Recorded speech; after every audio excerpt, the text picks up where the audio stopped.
Hello world, my name is Nolan Clay Rogers, and today we have an anonymous astrology video for a client who's needing an answer to the question, what is holding me back from success in my redacted business?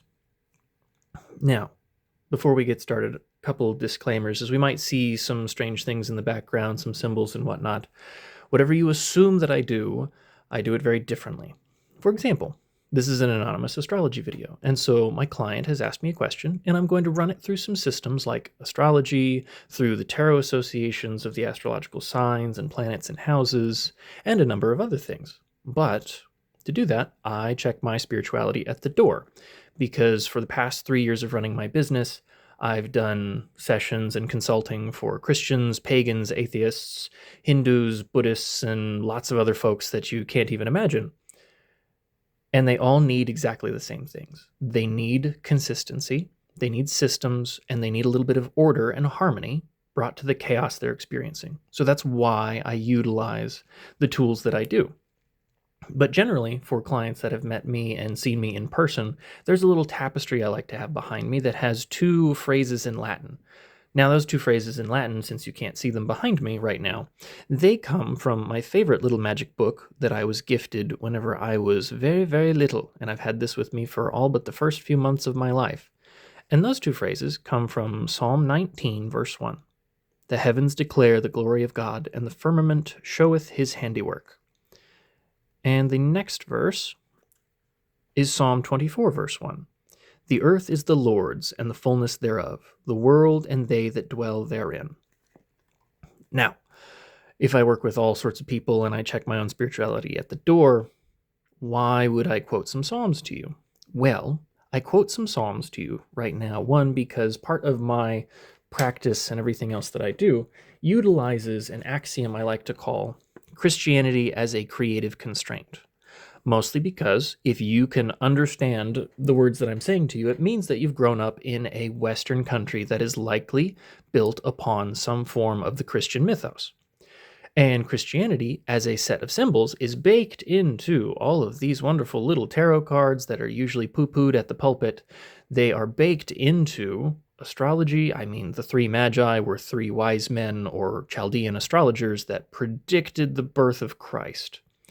So it's important to understand is also that I am technically a wizard south of the Mason-Dixon line, and I need to utilize the symbols and the stories that make sense to people and can bring order and harmony to their world. Because the vast majority of my clientele do not need to go to an ashram in India. They do not need to pick up some new faith, some new practice, some new prayer routine, or whatever else it is, because we have perfectly good magic packed away in something that we already know how to read, we already have access to for free.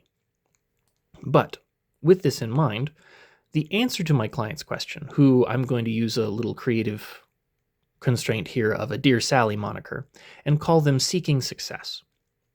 Now, Seeking Success specifically phrased her desire as a question of what is holding her back from success in her business. Interestingly enough, when we get into some symbology behind that question and her astrology chart, this 4 of discard comes up not just as a representation of the 4th house in her astrology chart, but it also comes up as a representation of the thing she wants right now, which is success. And success generally looks like stability for the vast majority of people. Now, that's what she wants, though. She wants to know what is holding her back from this. Small problem. This card right here has a wonderful little verse associated with it. And if we turn in our good little books to Matthew 25, verses 1 through 13, we will see a little parable in the red letter. And this parable is of the 10 virgins, the wise and the foolish virgins.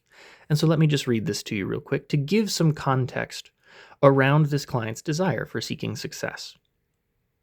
Then shall the kingdom of heaven be likened unto 10 virgins, which took their lamps and went forth to meet the bridegroom. And 5 of them were wise, and 5 were foolish. They that were foolish took their lamps and took no oil with them, but the wise took oil in their vessels with their lamps. While the bridegroom tarried, they all slumbered and slept. And at midnight there was a cry made, Behold, the bridegroom cometh, go ye out to meet him. Then all those virgins arose and trimmed their lamps. And the foolish said unto the wise, Give us of your oil, for our lamps are gone out. But the wise answered, saying, Not so, lest there be not enough for us and you, but go ye rather to them that sell, and buy for yourselves. And while they went to buy, the bridegroom came, and they that were ready went in, and him to the marriage, and the door was shut. Afterwards came also the other virgins, saying, Lord, Lord, open to us. But he answered and said, Verily I say unto you, I know you not. Watch therefore, for ye know neither the day nor the hour wherein the Son of Man cometh. Now, lots of King James gobbledygook in there for those of you not necessarily familiar with the language. But that parable, from the systems that I utilize to help consult with my clients, shows that this card, this Four of Discs, this stability that my client is seeking, is related to that parable of the 10 virgins. 5 wise, 5 foolish, 5 who prepare, 5 who do not, and those who do not prepare will not be ready when the time comes for the thing that they want. This, at its outset, gives us a partial answer to think about my client's problem, is which of the 10 virgins are we? In our business, in what is holding us back, are we foolish? Have we not prepared enough oil and brought it with us on our journey to the thing that we desire most, which is business success? Or are we one of the wise that did bring our own oil, and we did prepare and we were ready, but did we not act wisely, and instead we shared our oil with the foolish virgins and give of something so that way none of us truly have enough at the end of the day? So that's just something to think about as far as what the context is behind your question and its solution, dear seeking success. Now, mind you, this also is not me trying to say that I'm being psychic or I am scrying or peering into your soul. One, I find that a little rude, so I'm not going to do that to you. But since I don't know you from Adam and Eve, I am going to make sure that I can give you as much context as possible to think about the problem better. Because also notice how you phrased the question. What is holding me back from success? That's an assumption. I don't actually know if anything is holding you back from success. But the other problem is what is holding most people back that I consult with. And this is why I have a process that I do. And my process is going to get annoying for those of you who have known me for years, but it is a very simple to understand, but hard to execute 3-step process that begins with that desire. I'm always going to ask you, what do you want most right now? That's step 1. And as long as you give me an honest answer, these consultations go a whole lot easier. So let's presume, dear seeking success, that that is what you want to know. You want to know what's holding you back from success in your business. Fine. However, we now have to go on to question number 2. Bearing in mind it is a trick question, so my deepest apologies for the misleading form, but this trick question is important because I ask you as well, what do you value? What's most important to you? So step 1 is, what do you desire? Step 2 are your values. Now, Seeking Success told me that her values are family, friends, and faith. Now, why this is a trick question? I learned from a project manager a long time ago that the quality of success you get to have in anything in life directly stems from how measurable your values are. This then becomes a problem whenever everyone sits down and they tell me things like friends, family, loved ones, kids, those other people. It's just a problem. Mostly because if we are measuring our own success off of other people's outcomes, we don't control those other people.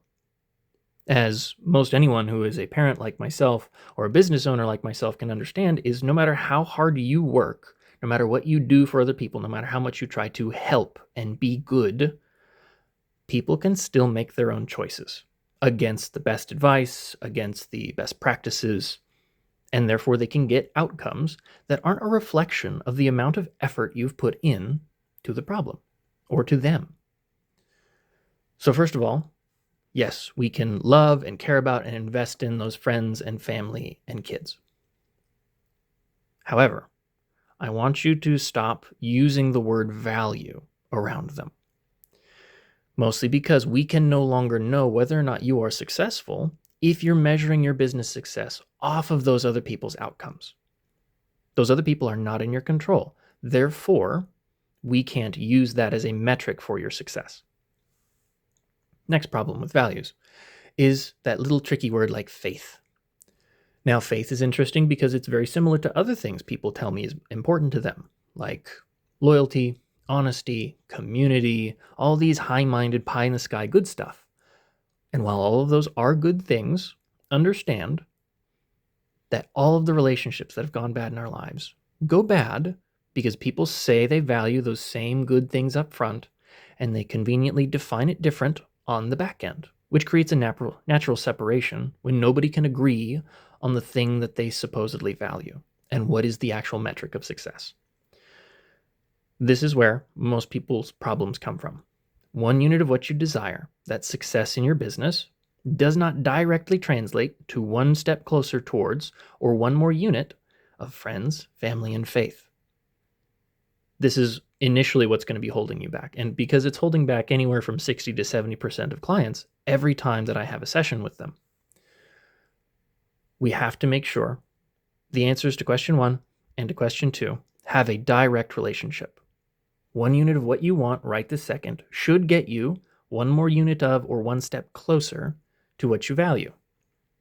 Which, mind you, success in your business does not always get us more friends and family time. Oftentimes, business success takes time away from those friends and family. Or, if you are one of the unfortunate few that have friends and family that do not actually support your business success, valuing and expending time on those people is going to take away from your capacity to have the business success you desire. So there's an instant misalignment there. And then again, we have faith. A lot of people, unfortunately, think that God wants them to be poor, to put it inelegantly. I would argue if we read the red letter, if we read lots of things, last time I checked, it is ask and you shall receive. Not, oh, please, I am but a worm. If it is in your will, please give me a little pittance of the thing that I really want right now. That's not how the red letter explicitly tells us to pray. Because with the faith of a mustard seed, you can move mountains. So it probably means that you can have the success you want. And it directly aligns with the faith that maybe you weren't told from the pulpit, but it does align with the practical faith that you experience on a day-to-day basis, regardless of what it is that you think puts you here on this planet. So here's how we fix this misalignment right now. Is one, we redefine those values again as anything you can do, be, or experience if you're completely alone on the planet. Nobody else to be responsible for anymore. Nobody else to care for or work for or acquire or do or help. What would you do if you could be anywhere, doing anything for the rest of your days? I don't care if that's toes in the sand, Mai Tai in hand. I don't care if it's driving a fast car down the Autobahn in Germany. What is it you want to do for yourself if suddenly you have all the time in the world and anywhere to do it?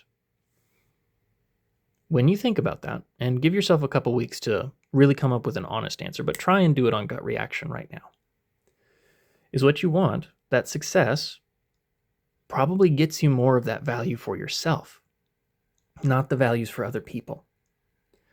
Why this is important and why this clears up certain things that hold just about everybody back, including myself. That's why I developed the system, is if I had understood this sooner, I would not have experienced a lot of the suffering and a lot of the lack of success if I just understood this small 2-step process. Why? It's because this little card, the Fool, one of the major arcana, or to translate arcana from the Latin, is knowledge. One of the big pieces of knowledge is that the Fool is step 0. 0 is nothingness. It is empty. It is no thing and everything all at once. But this Fool is also going backwards from the normal direction that we read, left to right. And he's also about to fall off a cliff. He is completely unprepared with his tiny little knapsack, and this is not proper adventuring attire. The Fool represents these desires. These instant desires. Gut reaction. What is it you want right now? Including if we are hungry, angry, lonely, or tired. Maybe take care of those desires first, and then figure out what it is that you want next, after the physical body's been taken care of. Why this Fool is important is this Fool represents another parable in the Bible called the prodigal son. Now, for those of you that didn't grow up in church, the gist of the prodigal son is that a father who is wealthy and has land has two sons, and he gives part of his fortune to those two sons, one of whom is foolish. He decides to go off into the world. He doesn't want to stay on his father's land, and he goes and squanders all of the wealth away. He becomes penniless and a beggar, and eventually has to come back groveling on his knees to his father. Whereas the other son did the right thing and stayed home and did the dutiful work of taking care of his father and his father's land. But there's a problem. In the parable, the prodigal son, the one who went out and did foolish, sinful things and was wasteful, he came home and he inherited the father's land. Whereas the quote-unquote good son did not inherit the father's land. Why? It's because the prodigal son was honest. He didn't lie about what he wanted. Yes, what he wanted may not have been the most efficient, it may not have been what was most reasonable for long-term goals, but he didn't lie. He wanted to go, he wanted to gamble, he wanted to drink, he wanted to waste away money and goods and time. But he didn't lie about it. Whereas the other son did what a lot of us do. We do what we think we're supposed to do. And how much suffering does that incur? How much of the things that we thought we were supposed to do and was right or would make us the good child got us what we wanted? It didn't, because that's not what we wanted to do. We wanted to do something else, and instead we said, nope, I'm going to do the right thing. Which is interesting about right, because that presumes then that you know right from wrong. It presumes you have a moral understanding of what makes you a better or worse person. But the story of this prodigal son tells us that regardless of what it is that you do want right now, we should probably be honest about it and then align it with our honest values, preferably those values for ourselves. Because once that prodigal son comes home, he understands that ultimately his immediate desires did not align with what he valued. His father, an honest day's work, taking care of the things that he's grown up with and that he loves. He went and experienced all those other things he thought he wanted, and he realized that, oh, that wasn't true. I didn't actually want those things as much as I thought they would give me. So again, his actual desires were honest, and they aligned with what he valued for himself, which gets him what he wants ultimately. Now, you have to do this for yourself a little bit differently. You're seeking success. This is going to take you a little bit of time, but I would argue you already have an inclination as to the honest desire whenever we're talking about business success. Because, shocker, as a business owner for myself, running my own company and my first company for the past 3 years, I wanted to be free. I didn't want to have another bad boss. I didn't want to have to worry about whether or not I would be able to actually excel and succeed and do something worthwhile and continue to do that over and over again. I haven't been able to do that in an employed position for basically all my life. I have been snubbed by almost every employer. I have been snubbed by people who say, well, you just need something more stable. That stability is an illusion. And so when you seek business success for yourself, dear client, we have to understand what that success looks like. Is it a monetary amount? Is it an actual lifestyle that we're trying to provide? Or is it just basic freedom to where you answer to nobody else but you and the clients that you provide goods or services for? Whatever that definition of desire is, it probably gets you one unit or one step closer to what you truly value for yourself if you didn't have any clients to serve, if you didn't have anybody to work for or care for or be responsible for. But these are just the first two steps in the process, because we further have to understand that you, like many people that sit down for consulting, whether it be astrology, tarot, business consults, financial audits, whatever is going on, is you're presuming there's a should. And like I learned from a psychology class in college, I would prefer that you stop shoulding all over yourself. Because, one, if we read things like good books or any of our preferred holy books, we probably have an idea of what right and wrong is. But that's not the method of right and wrong that you're using right now to figure out what you should do to get what you want and align it with what you value. And so to do that is step 3. And step 3 is just running these desires and values through a system. And the system I like to utilize is represented by this High Priestess card. Now, this High Priestess card, classically in the Italian and French, was called the Popess. It was a little religious joke to poke fun at the papacy. But this High Priestess holds the Torah, or the law, in her lap. And notice behind her, there's these beautiful, tasty, juicy pomegranates. So these pomegranates represent our desires and our values that align with each other. We just have to make sure that those desires and values pass through these two pillars of right or wrong. You can call it natural law, you can call it God's law, consequentialism, karma, whatever you want to call it. These two pillars are the baseline ethics that I can get Christians and pagans and atheists to agree to as a better foundation that we can live in America, let alone the rest of the world, and have the same playbook and the same rules to live by for determining that should and that right or wrong. And we start with this pillar here on the left. This is the pillar of beauty, non-aggression. It means don't harm people.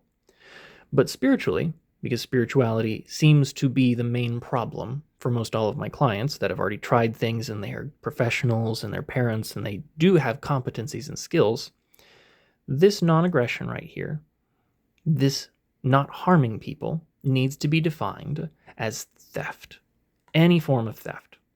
And spiritually, the only thing that can be stolen is time. Now, crack open your favorite holy book. Let's look at some examples as to how all wrong is the theft of time. Murder, for example, is stealing people's time on this planet. Larceny is stealing the time somebody spent to acquire whatever they stole. And lying, whether by omission or commission, steals the time someone would rather spend with a person whose desires and values are more aligned with theirs. Anything else you can possibly imagine, if it does not steal another person's time in any way, shape, or form, including your own, it is definitionally right and good and moral. You just have to take the steps to get there.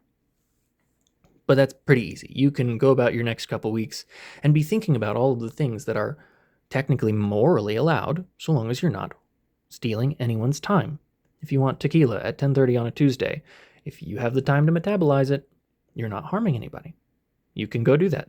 There is no should about it. It is morally neutral. But it just depends on if it actually is what you want and if it gets you more of what you value. Now, normally, day drinking is not going to get us the business success we want. So that's not going to be a relevant desire to get us closer to the things we value for ourselves. But if you say don't like a business system that you're utilizing, or you don't like utilizing a specific tool or an app or a specific opener in the sales process, you don't have to do it, because you're no better or worse of a person for just dropping it for something that either works better or makes more sense for you. Don't steal time, which also means being honest with ourselves. So if you don't like something in how you run your business, you don't have to do it. Be honest with yourself about what is working, what doesn't, even if it might work for other people. If it's not working for you, stop doing it. Be honest that you don't want to do this thing. Be honest that maybe you don't even want to do this business right now, and we have to find ways to do other things in the meantime to get the thing we actually want, that we think business success is leading us towards. Because sometimes the thing we want and the things we value are completely free. They can happen almost immediately. And more importantly, we can plan for them and we can budget time for them. Now, budgeting that time brings in the harder pillar. This is the pillar of strength or self-defense. This is the main sticking point that holds most people back. Because this pillar of strength means that morally, the only other way, apart from stealing time in some way, shape, or form, that you, dear seeking success, can accrue karma, sin, bad juju, negative energy, whatever you want to call it, is if your time is being stolen in any way, shape, or form, and you don't defend yourself from it by whatever means necessary. Starting with the magic word that every baby learns first, just like I knew that my 4-year-old would learn it first, is no. This is the first step in self-defense. Now, we have to be a little honest with ourselves as how is our relationship with that magic word, no? Because most of us that have Libra placements like you do, let alone full-on Libras or other people that have general air sign placements, we are very concerned with other people. And we don't like telling them no. We think it's our duty and our job to help. And we think that if we don't help someone, And if we don't do for them the thing that they want from us, that we're a bad person. But remember, the only thing that makes you a bad person is stealing their time and being dishonest. Which means that it is your job that if a person, place, ideology, job, contract, whatever else it is, if it steals your time and it does not get you closer to what you want right now, and it does not align with what you value for yourself and get you more of it, you have zero moral obligation to those people, particularly if they do not live with you, pay you, or share your bed at night. If somebody doesn't tick at least one of those 3 boxes, you have zero moral obligation to them and to helping them. Anything else is stealing yours and their time. Now, mind you, those people may not know that you're stealing their time. And so about 60 to 65% of the time, if you just tell those people who don't currently align with your desires or values, hey, I really can't do this for you because I need this and I value this and I'm trying to get more, they're going to be able to either A, clarify that, oh, I actually can help you with that, or oh, I didn't know, here, let me do XYZ for you. That might solve a good bit of your problems that you think are holding you back, is just being honest about these 2 things and being brutally honest about it, no holds barred, no matter how you think it will make other people feel. And we tell them no if they don't align with it. That's what you have to do. That is going to be the main processes that are holding you back. Do these 3 steps 100 times a day, every day, and things get better. Now, this then becomes a problem whenever we do have some astrology to work in to the equation here, because from a career standpoint, from a business standpoint, there are 3 houses that are going to help us narrow down how we apply our desires, our values, and our actual ethics and morality of right and wrong, of don't steal time and don't let our time be stolen. The main way is one with our calendar. Our calendar is going to be our biggest point of self-defense, because if we just put 30 to 45 minutes a day towards the things that we value, even if we don't necessarily have them explicitly, because a lot of people, they do value travel. They want to go and experience new things. They want to do fun, wonderful, amazing goodness with their lives. We can at least put on a fuzzy bathrobe and fix ourselves a nice meal and get part of what we value for ourselves, even if it's not in its totality of what we would do for ourselves.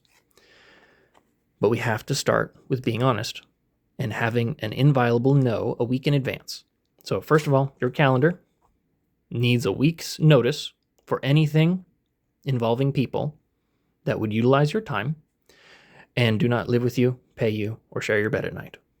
Everything else, barring an emergency situation for your loved ones, your family, and friends, deserves a week's notice that can be scheduled in other ways. So we start there.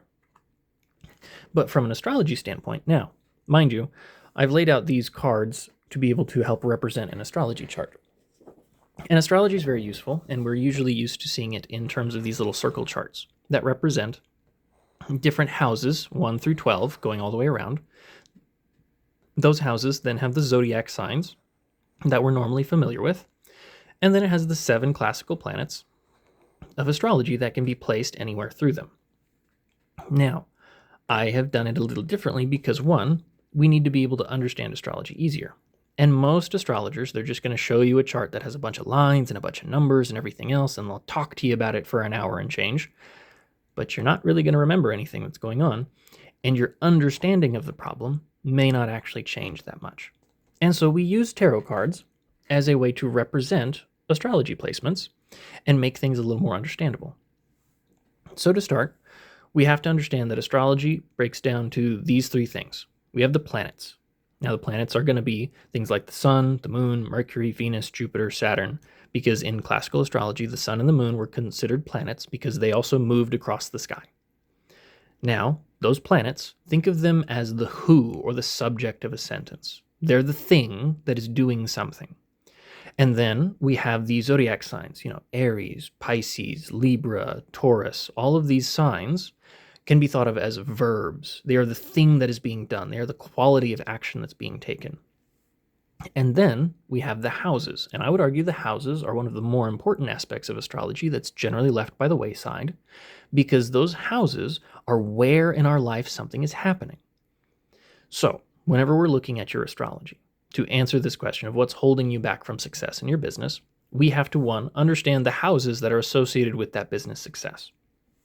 So for all of you out there, this client has, of course, asked for anonymous astrology. So I'm not going to tell you their birth details, apart from the fact that they are a Aquarius Sun, represented by the star and the Sun card. They are a Libra Moon, represented by Justice and this Moon card. And their ascendant sign, represented by this Ace card over here, is also in Aquarius. So Sun, Moon, Rising is Aquarius, Libra, Aquarius. Lots of air stuff. Air signs are always going to be very social. But these are in houses that are not directly associated with business and success. Because the ascendant sign, or what creates the first house in astrology, literally represents your whole person, whether that be body, mind, soul, all of those things that make up you are in this first house. Now, your first house also includes the Magician and the Sun card. And why we have this is, even though my client doesn't have her exact birth time, which is usually required, what I do have is when she booked the question. And when she booked the question, conveniently placed the ascendant and the moon that was transiting at the time she asked this question over her chart as Aquarius in the first house. So, a couple poetic things there. Is one, I would argue that if the moon is the thing that was transiting her first house and her sun sign of Aquarius at the time she asked the question, this means that the moon, which kind of represents our emotions, it represents that reflected light of the sun, it was also creating this kind of new moon situation right here. Because whenever the moon transits our natal sun, it creates this new moon type energy. And so she was trying to plant new seeds in her person, in her body, in this whole mind, body, soul makeup of her. And if we're trying to do that, I would argue that part of what motivates the question of what's holding me back from success is you're already presuming that it's you. And so this fractal new moon of when you ask the question means that you are making the assumption that you have to be different in order to be successful. That's not what our astrology chart is talking about. Because when it comes to our personhood, we're looking at this first house. The first house is not where we're going to look necessarily for business success.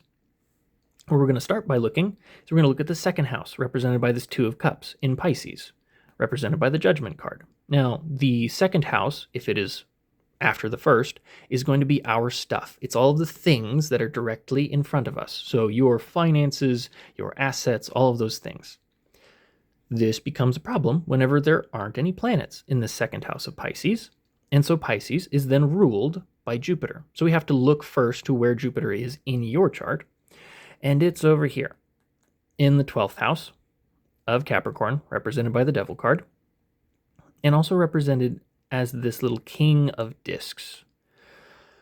Couple problems here. Jupiter does not like to be in Capricorn. The big, expansive energy of joy and fortune and jubilee does not like to be bound and encased and fallen on the mountaintop with the little goats of the devil. This then creates an issue whenever we're trying to figure out our finances situation and our stuff. So, since that's not necessarily the strongest placement, I'm going to move on from the second house, since our personal finances probably aren't going to be the way that we're going to achieve more business success. I'm not going to tell you to be taking out more ads or trying to do more marketing or trying to spend your money on a newfangled gadget or gizmo or widget. Let's not do that, because your astrology chart right now does not support that action. So we have to go to the next house. That would be the most reasonable. Next house, whenever we're talking about career in particular, is going to be the 10th house. This is, again, another water sign, but it's going to be of Scorpio, represented by this 10 of Discs as the 10th house and the Death card as the card of Scorpio. Now, Scorpio is also a water sign, but it is not ruled by Jupiter like Pisces is. It is instead ruled by Mars. And Mars in your chart is not here. So again, we have another empty house of success. So we have to find where that rulership is. And that rulership is over here. This is the Tower card. The Tower card represents Mars, because look at all the flames, look at the strange phallic symbolism of the Tower itself. Mars is classically one of the malefic or bad quote-unquote planets because it has a capacity to be a little prickly. It can cause problems. And so this Mars, we have to understand, that rules our 10th house of success and career, that height of the chart right at the very tippy top, is ruled by this destructive and sometimes not so pleasant planet. So where is this at? It is in the 11th house. The 11th house of Sagittarius, represented by this Page of Swords as that sense of community. This then becomes a problem when our community might be at war. This is the Martian energy that we have to understand may be causing problems in how we're perceiving our current success. Because the ruler of that house of success for you is one, it's already a little prickly, but two, that Page of Swords is not necessarily a good type of person to have as your community, because the pages are, of course, usually more immature around whatever it is that they are in the court of. And swords are classically the suit of conflict. And temperance, of course, is a Jupiterian-ruled sign. So again, temperance is usually represented by this angel that is moving water back and forth between two cups, trying to make decisions, trying to alchemize something and transform it into new life. But if we have immature people that are constantly causing conflict, and that is only getting aggravated by the conflict, it's going to cause an issue for our type of success. Because if you are currently trying to sell products or services to help people on their special little campaigns, but you don't necessarily provide those products or services that help them fight those battles or help them gain confidence or competence in the struggles they're dealing with, we're probably not going to have a whole lot of success when our community that we're selling to has a problem that our products can't necessarily solve. Now, there's some workarounds and everything, but again, we have two kind of dud houses, I would argue, in how we're going to work on being held back from success. So let's not focus on our finances, and let's not focus on how we're showing up and how we are appearing at the zenith of our career. Those two are kind of dead ends for right now, mostly because the third house, whenever we're looking at career success, is over here. This is the 6th house. Now, the 6th house is in combination with the 2nd of finances, the 10th of your actual career. The 6th is the day-to-day work that supports those things. The 6th house is about that day-to-day grind, your daily schedules, how you wake up and go through the same thing over and over and over again. It is also, at the same time, the things that disrupt that day-to-day schedule. And so understand that this 6th house of day-to-day work and the illnesses or disruptions to that day-to-day work are ruled by Cancer. Now, when you ask this question, Jupiter was still transiting the sign of Cancer. But also, when you ask this question, the next planet that was retrograde was Mercury. Mercury is our cosmic businessman. Mercury is the thing that rules math, games, money, deals, all of those things, but he was retrograde and is still retrograde currently as of making this video. So this portends to me that if we're looking for what's holding us back, let's not worry about our finances. Let's not worry about the community that we're serving and how we're showing up and presenting ourselves. Instead, let's worry about the day-to-day interworkings of the home and the hearth, because that's what Cancer itself rules. Now, also, the Chariot card represents Cancer, and the Chariot is literally a moving vehicle. So part of this can mean that since, at the time you asked the question, Mercury, this moving businessman, was going backwards, one is that maybe our day-to-day routine doesn't include enough travel to and from the homes of our clients. We may need to be more in person than we currently are. We may need to be doing more door knocking almost, rather than just reaching out over messages or email or phone calls. This is just a very easy surface level interpretation of a Mercury that's transiting your 6th house of day-to-day work. This also means that perhaps where we are doing our work needs to be changed a little bit. Because where we can do our work is, of course, on the road. It can be in other clients' homes whenever we're looking at this strictly from a card and sign-based advantage. But we also have to understand that when a planet is retrograde, a lot of people like to talk about retrogrades as, oh no, Mercury's causing my car to break down. Oh no, Mercury is causing me to lose money, or for there to be issues with travel, or for there to be issues with technology. One, it's really hard to prove if astrology has a causal relationship with what happens in our day-to-day. I can't prove that. But what I do know is that symbolically, if this Mercury, this businessman, this travel and technology person is retrograde, It means the things that Mercury is normally in charge of in our world and in our life, well, he's not going to be in charge anymore. He's out to lunch, he's taking a break, he's on vacation. And so anything that we're not naturally good at, those things that Mercury is normally in charge of are going to falter because this person is away from the table. They are out of office and they're not able to take care of anything for us. So I'm going to argue that the main thing holding you back from this astrology standpoint is understanding that your day-to-day routines around money and travel and movement and everything else are the main source of issues that are holding you back. We may not be traveling to the right places. We may not be talking to the right people on a day-to-day basis. We may just not be talking to them often enough as far as our sales process and our follow-up cycle is concerned with even previous clients. So this is what I'm going to argue is going to be the main thing you have to focus on. Let's not presume that it is you that is the problem or you that has to change or that you have to spend more money or market yourself differently.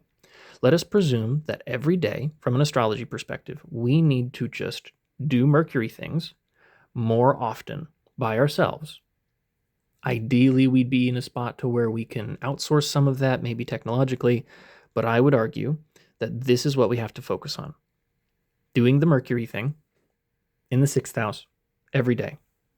So either making sure that we plan to do stuff from home every single day, whether that be following up with clients, whether that be booking a session to be in person with people, depending upon what you do. Now, mind you, I don't think it's untoward and won't give away who you are as a person when I say that your business in particular deals with wellness and aesthetics and beauty. Now, normally those aesthetics and beauty things are ruled by Venus, normally represented by the Empress card over here, because she has this lovely little heart shield with a symbol of Venus on it. Now, when we are in technically a Venusian-ruled industry of beauty and wellness and bringing things to ease, understand that when your career house up here is Scorpio, Venus in Scorpio can get very, very intense very, very quickly. And I don't think that's going to be the most helpful for you, given all of the intense and warlike things that your clientele base is currently dealing with and worried about. Instead, we need to shift all of the focus onto the things that we can control. Not just they can control, but you in particular, is you can control the home environment.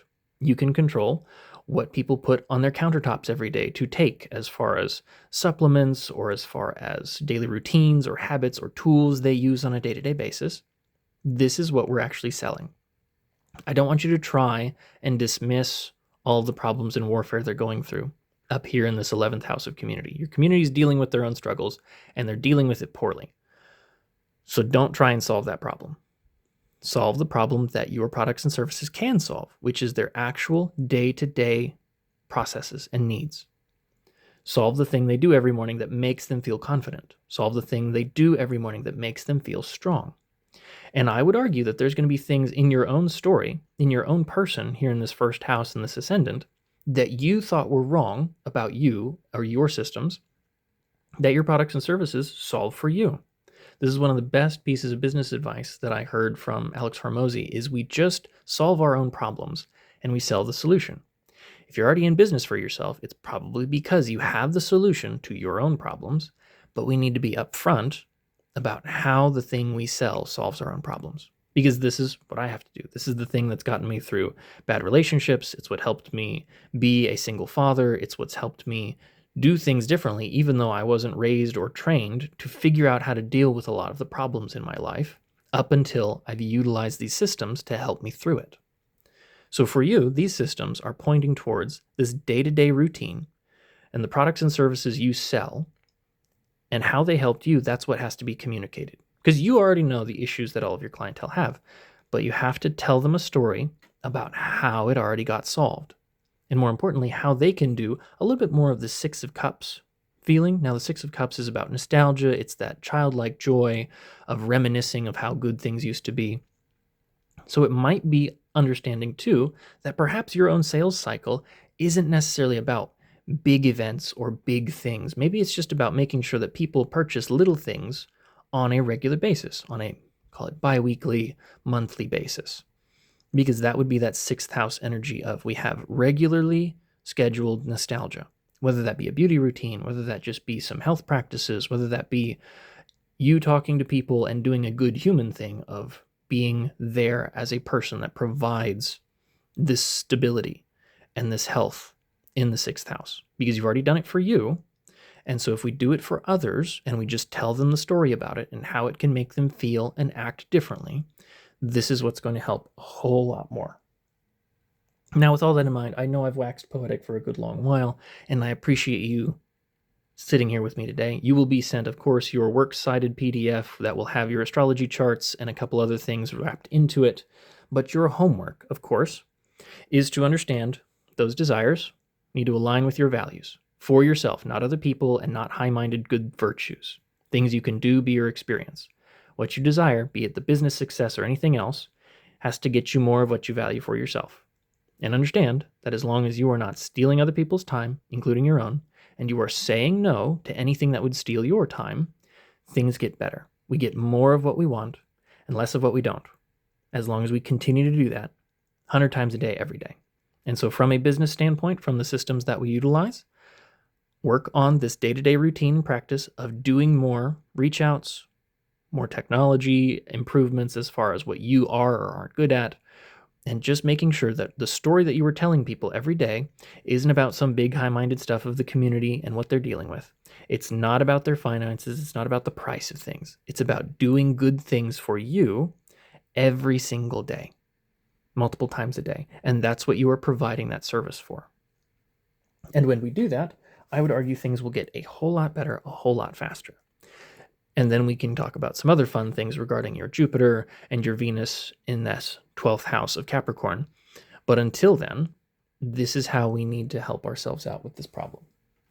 And so, last part of your homework is I made some little prayers for you based on the actual positions of your planets in your astrology chart. And it starts with your Mercury in your 1st house, and it goes all the way through the planets, all the way to your Jupiter in your 12th house. And so these are psalms that you can pray every single day to kind of take your mind off of what you should be asking for, what you should be doing, and just pray prayers that through the systems of astrology, you do for you above all else. So I appreciate you sticking with me. I appreciate you being a client. And for anybody else watching and wanting to know more, understand that this is just the tip of the iceberg. This is how we answer one question utilizing the systems that I've been working over 20,000 hours on figuring out how they improve my life and how they can help other people be competent, good adults that are also building a better world that my daughter gets to live in the future. So if we are interested and we would like to know more, feel free to go to nolanclayrogers.com and you can book anything from a custom content video like this. So it'll generally be around 20 to 30 minutes, but whenever we book for astrology or works cited, it's going to be closer to an hour or so. You're going to ask me one question about what you want, but that question can be anything: tarot, astrology, politics, religion, social problems, interpersonal issues, anything you want to know. This is what this type of custom content is going to be made for. And it's going to be anonymous. So that way you have plausible deniability. Hey, so I found this video on YouTube. Don't worry about it. Nothing's going to be made about you to where you can be identified to the best of my ability. And then there's upgrades like my client today, Seeking Success, needed a works-cited PDF. That's going to include her astrology information. If you truly just need it completely private and unpublished, that's another upcharge. And if you really need it fast, then you can purchase a next day recording so that way I can get it done ASAP for you and get things answered based on what you need. If you need a little bit more, know that anything you purchase from me does roll over, and I tend to recommend most is that if we have lots of questions and we would also like to know how all of this works and why I do some of the things that I do, I have a rotating 40-week Q&A course, calling it the Pattern Classroom if you want to. But that is 40 1.5-hour live Q&As where people submit their questions beforehand, and then I answer them in a live stream. You get quarterly early access to things like any of the book pages that I'm working on. You get free PDFs of this handmade workbook that you can utilize for everything else. Any of the books that I'm going to be working on, you will be able to utilize and have a say in what you would like talked about in them before they get published. And then there's, of course, going to be a monthly content poll for anything that's not client-based.